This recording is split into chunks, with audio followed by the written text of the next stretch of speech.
सीमा और सचिन, सचिन और सीमा, सीमा और सचिन, ये न्यूज आप सुनते सुनते कहीं ना कहीं पक चुके होंगे और इसको सुनने में आपको इंटरेस्ट भी है। इसीलिए तो पूरी जो भारत की मेन स्ट्रीम मीडिया है वो इसमें युद्ध स्तर से लगी हुई है। मुझे नहीं लगता है कि कोई भी मीडिया इस मुद्दे को छोड़ा होगा।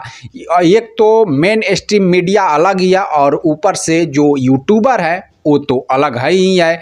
और अगर आप सचिन की गलियों में जाएंगे तो वहाँ पे मीडिया वालों का तांता लगा हुआ है सीमा और सचिन की बाइट लेने के लिए। ये जो कहानी है कुछ अलग टाइप की ज़रूर है। पाकिस्तानी महिला होती है, हिंदुस्तानी लड़का होता है, दोनों पबजी के जरिए मिलते हैं। और जो सीमा हैदर है वो नेपाल के रास्ते भारत चली आती है, जहाँ पे आज दोनों साथ साथ रह रहे हैं। ये एक पूरी तरीके से अगर देखा जाए तो फिल्मी कहानी की तरह दिखता है। जिस तरह से गद्दर फिल्म में सनी देओल गाना गाते गाते पाकिस्तान पहुंच जाते हैं और वहां से अपने सकीना को लड़ाई झगड़ा करते हुए लेकर चले आते हैं, उसी तरह से इस कहानी में भी है। जैसा कि सीमा नेपाल के रास्ते जो है वो हिंदुस्तान चली आती है अपने प्रेमी के पास। लेकिन ऐसा नहीं है कि इससे पहले इतिहास में इस कहानी को नहीं दोहराया गया है। जो भी प्रेम कहानियाँ होती है वो पहले भी दोहराई जा चुकी होती है, केवल उसके किरदार बदल जाते हैं, केवल दीवाना और दीवानी बदल जाते हैं। लेकिन हो सकता है कि वो कहानी पहले भी किसी दीवाने और दीवानी ने ज़रूर दोहराया हो। चलिए हम आपको लिए चलते हैं सेम इसी तरह की एक कहानी मैं आप सभी को सुनाने जा रहा हूँ, जिसमें लड़की पाकिस्तान की होती है और लड़का हिंदुस्तान का होता है। और इसी तरह से सेम कहानी ये भी है। अब इस कहानी को सुनाने का मेरा मकसद ये है कि इस कहानी के जरिए आप सीमा और सचिन के कहानी का अंजाम की कुछ झलक इसमें आप सभी को मिल सकता है। अभी फ़िलहाल की परिस्थिति में कुछ कहा नहीं जा सकता है कि सीमा और सचिन का अंजाम क्या होगा। क्या ये दोनों पति पत्नी बनकर यहीं पे रह जाएंगे या सीमा और उसके बच्चे जो हैं वो पाकिस्तान चले जाएंगे और सचिन जो है तन्हा यहाँ पे रह जाएगा।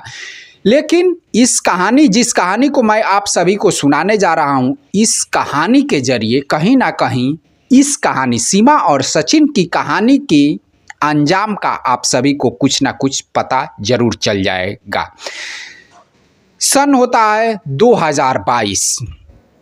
पाकिस्तान का हैदराबाद एक हिंदुस्तान में भी है, एक पाकिस्तान में भी है। और वहाँ पे एक जीवानी परिवार होता है, जिस जीवानी परिवार में एक 16 साल की लड़की होती है, उसका नाम होता है इकरा जीवानी। इकरा जीवानी लूडो खेलती रहती है, ऑनलाइन लूडो। और ऑनलाइन लूडो के जरिए ही उसे खेलते खेलते एक हिंदुस्तानी लड़के से संपर्क हो जाता है, जिसका नाम होता है मुलायम सिंह यादव। अब आप सभी को ये नाम सुना सुनाया लग रहा होगा, लेकिन ये वो मुलायम सिंह नहीं है जो यूपी के पूर्व मुख्यमंत्री हैं। ये मुलायम सिंह जो है ये अलग ही मुलायम सिंह है, केवल नाम इनका मुलायम सिंह है और ये भी यूपी से ही आते हैं। और ये जो है ये बेंगलोर में सिक्योरिटी गार्ड का वहाँ पे काम कर रहे होते हैं। और इनसे लूडो पे ही इकरा जीवानी और मुलायम सिंह यादव की मुलाकात होती है। दोनों में बातचीत होने लगता है। कुछ लूडो के जरिए ही ऑनलाइन लूडो खेलते खेलते चैट वगैरह होने लगता है। दोनों में नंबरों का आदान प्रदान होता है। उसके बाद से इन दोनों में बातचीत की भी शुरुआत हो जाती है। अब बातचीत करते करते दोनों के बीच में प्रेम हो जाता है। और जो इकरा है वो मुलायम सिंह से मिलने की इच्छा जाहिर करती है, लेकिन मुलायम सिंह कहते हैं कि हम दोनों का जो मिलन है वो बड़ा ही मुश्किल है, क्योंकि दोनों देशों के बीच में तनाव है और मैं वहाँ पे पाकिस्तान आ नहीं सकता हूँ। पाकिस्तान आने में और भी मुश्किल इनके पास, मुलायम सिंह के पास ये था कि इनके पास पासपोर्ट था ही नहीं। वीज़ा की बात हटाइए, इनके पास पासपोर्ट भी नहीं था। अब इकरा जो है, इकरा के पास वहाँ पे पासपोर्ट था और वो किसी न किसी तरह से मुलायम सिंह से मिलने की जिद ठान लेती है। प्रेम इस कदर सर चढ़ के बोलता है कि वो किसी तरह से मिलने की ठान लेती है। अब महीना होता है सितंबर का, सितंबर 2022 का महीना होता है। जो इकरा है वो अच्छी खासी फैमिली से आती थी और वो चुपचाप अपने परिवार से चुपचाप ही अपने कुछ गहने बेच देती है। कुछ उसके दोस्त थे उन लोगों से कुछ पैसे ले लेती है और पैसे लेने के बाद से वो दुबई चली आती है। दुबई पाकिस्तान से वो दुबई चली आती है और दुबई से नेपाल चली आती है काठमांडू। जैसा कि आप भी इस कहानी में जो सीमा और सचिन की कहानी है सेम टू सेम इसी तरह से आप सभी देखे होंगे। जब वो काठमांडू चली आती है तो वहाँ पे जो है मुलायम सिंह जो है वो सड़क के रास्ते यूपी के रास्ते वो काठमांडू पहुँचे होते हैं और वहाँ पे एयरपोर्ट के बाहर दोनों की मुलाकात हो जाती है, जैसा कि इस कहानी में भी इसी तरह से है। और वहाँ पे हालांकि दोनों की कहानी में अब यहाँ पे कुछ कुछ अंतर होने वाला है। वहाँ पे एक दिन मुलायम सिंह और इकरा होटल में रहते हैं। होटल में रहने के बाद से दूसरे दिन मुलायम सिंह इकरा को लेकर वो बेंगलोर चले आते हैं, जहाँ पे वो सिक्योरिटी गार्ड की नौकरी कर रहे होते हैं और वो अपने रूम में रखने लगते हैं उसे अपनी पत्नी बताकर और उसका नाम वहाँ पे वो रख देते हैं रावा यादव, RAWA रावा यादव उसका नाम रख देते हैं। और आसपास के जो भी पड़ोसी हैं उन लोगों से भी वो बोल देते हैं कि ये हमारी पत्नी है। अब दोनों वहीं पे वो लोग रहने लगते हैं। अब इधर एक बार हम पाकिस्तान में चलते हैं। पाकिस्तान में इकरा के घर पे अब पूरी तरीके से माहौल बदला हुआ था। चारों तरफ वहाँ पे शोर शराबा मचा हुआ था कि आखिर इकरा गई तो कहाँ गई।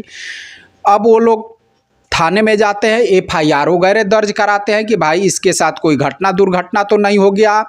और इसी दौरान उसके कुछ दोस्त भी बताते हैं कि वो हमसे कुछ पैसे भी ली हुई थी और उसका जब इधर उधर जांच किया गया, रूम वगैरह जांच किया गया तो ये भी पता चला कि जो गहना गुड़िया है वो भी लापता है। अब इस तरह से वहाँ पे लोगों का मानना था कि ये कहीं ना कहीं लड़की जो है ये भागी है। हालांकि इन लोगों को ये पता नहीं था कि वो भागकर भारत चली आई है। अब यहाँ पे जो है मुलायम सिंह यादव और इकरा दोनों एक साथ रहने लगते हैं। अब रहते रहते इसमें क्या होता है कि जो इकरा है उस बिल्डिंग की छत पे चली जाती है।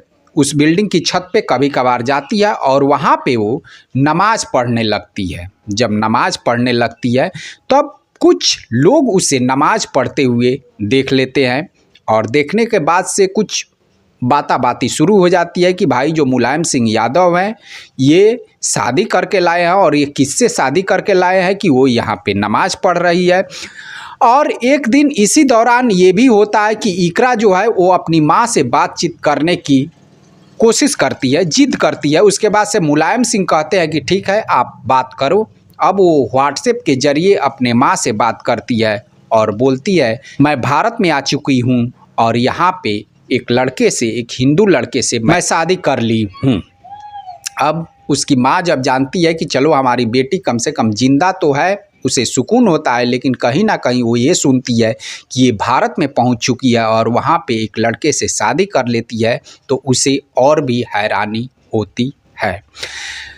अब इस तरह से ये मामला होता है। अब जो सुरक्षा एजेंसियां है भारत की, तो यहाँ से जो भी पाकिस्तान पे बातचीत होती है सुरक्षा एजेंसियों की उस पर नज़र होती है, क्योंकि आखिर क्या बात है कि बातचीत होती है, क्योंकि दोनों देशों के बीच तनाव है और तनाव के बहुत से वजह भी है जिसे आप सभी जानते ही होंगे। अब इधर जो है मुलायम सिंह यादव के रूम के आसपास के लोग इकरा को जब नमाज पढ़ते हुए देखते हैं तो एक तो ये लोग भी सस्पिशन में पड़ जाते हैं और उसके बाद से ये लोग वहाँ के नज़दीकी थाने में फ़ोन कर देते हैं कि भाई एक इस तरह की लड़की है जो कि मुलायम सिंह यादव यहाँ पे ये हिंदू बता रहे हैं और उनकी जो बीवी है वो छत पे जाकर नमाज वगैरह पढ़ती है। और दिल्ली से जो है हैदराबाद पुलिस के पास भी इस तरह का फ़ोन आया हुआ था कि भाई इस नंबर पे आप लोग जांच पड़ताल कीजिए, क्योंकि इस नंबर के जरिए बार बार पाकिस्तान में फ़ोन आ जा रहा है। अब पुलिस जो है वो मुलायम सिंह के रूम पे पहुंचती है और जो इकरा है और मुलायम सिंह को दोनों को वहां से उठाकर वो थाने लेकर चली जाती है। और वहां पे जब पूछताछ किया जाता है तो ये दोनों साकार लेते हैं कि हाँ ये जो लड़की है ये पाकिस्तान की है और इससे हम प्रेम करते हैं और शादी भी। इसमें हम ये भी कहना भूल गए कि जिस तरह से सचिन और सीमा ने नेपाल में ही शादी कर लिया था, उसी तरह से मुलायम और इकरा भी नेपाल के ही एक मंदिर में शादी कर लिए थे। अब थाने में ये सब बातें पता चलती है। अब ये जो मामला है ये दो देशों के बीच का हो जाता है। इधर जो इकरा के फैमिली थे वो लोग अड़े हुए थे कि नहीं, इकरा को किसी तरह से पाकिस्तान में वापस लाया जाए। अब उसके बाद से वहाँ पे बेंगलोर में जहाँ पे पुलिस के समक्ष ये दोनों जोड़े खड़े होते हैं, जो बेंगलोर की पुलिस है उसके सामने ये दोनों पूरी तरीके से रोने लगते हैं कि नहीं, हम एक दूसरे से शादी कर चुके हैं और हम दोनों एक साथ ही रहना चाहते हैं। इन लोगों की रोहा रोहट देखकर जो बेंगलोर की पुलिस है वो भी भावुक हो उठती है, लेकिन पुलिस कहती है कि हमारे बस में कुछ भी नहीं है। अगर हम लोगों के बस में होता तो हम आप दोनों को छोड़ देते, लेकिन ये हम लोगों के बस में नहीं है। ये कानूनी पेचड़ा है और उसमें भी दो देशों का मामला है। दिल्ली से हम लोगों के पास इस तरह का आदेश आया है कि इकरा को दिल्ली भेज दिया जाए। अब जो इकरा है उसे पुलिस लेकर, हालांकि इस जनवरी के महीने में, जनवरी 2023 में इकरा को पुलिस जो है वो लेकर दिल्ली जाती है और दिल्ली के रास्ते उसे बाघा बॉर्डर ले जाया जाता है, जहां पे पाकिस्तान अथॉरिटी को उस इकरा को सौंप दिया जाता है। और इकरा पूरी तरीके से चीखती और चिल्लाती हुई वो पाकिस्तान में चली जाती है। जिस बाघा बॉर्डर पे उसके माता पिता और उसके भाई वगैरह ये सभी लोग वहाँ पे मौजूद होते हैं और जो यहाँ से भारतीय सेना है वो वहाँ बाघा बॉर्डर पे पाकिस्तानी अथॉरिटी को सौंप देती है। और इस तरह से ये जो प्रेम कहानी है इसका अंत हो जाता है।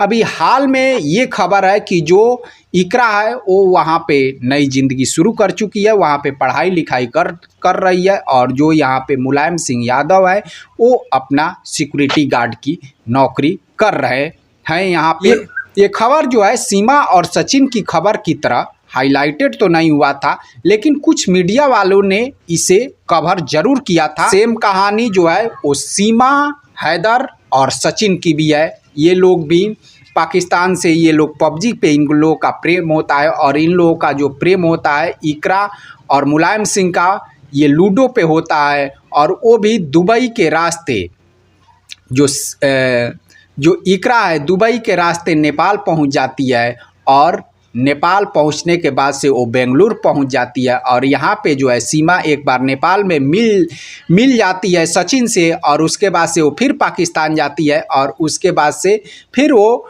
नेपाल के रास्ते हिंदुस्तान चली आती है, जो आज मीडिया में एक चर्चा का केंद्र बनी हुई है पूरी तरीके से, जैसा कि आप सभी देख रहे हैं। तो मेरे इस कहानी सुनाने का मकसद ये था कि जो मुलायम सिंह और इकरा की कहानी थी, इसमें लड़की पाकिस्तानी होता है, लड़का हिंदुस्तानी होता है और इसका अंत जिस तरह से हुआ कि जो इकरा है वो फिर से पाकिस्तान में चली जाती है और जो मुलायम सिंह है वो अपने देश हिंदुस्तान में रह जाते हैं। हालांकि जो इकरा का मामला है उसमें भी जासूसी वगैरह को एंगल को देखते हुए जांच पड़ताल हुआ था, लेकिन उसमें कुछ मिला नहीं और इस तरह की जांच पड़ताल इसमें भी हो रहा है। अब देखना है कि इसका जो सीमा और सचिन की प्रेम कहानी का जो अंत है वो किस तरह से होता है। क्या जो इकरा और मुलायम सिंह के प्रेम कहानी का अंत हुआ इसी तरह से होता है या कुछ अलग होता है। चलिए, ये वीडियो आप सभी को कैसा लगा कमेंट बॉक्स में हमें कमेंट करके ज़रूर बताइएगा। हम फिर मिलते हैं अगले वीडियो में अगले मुद्दे के साथ। तब तक के लिए नमस्कार।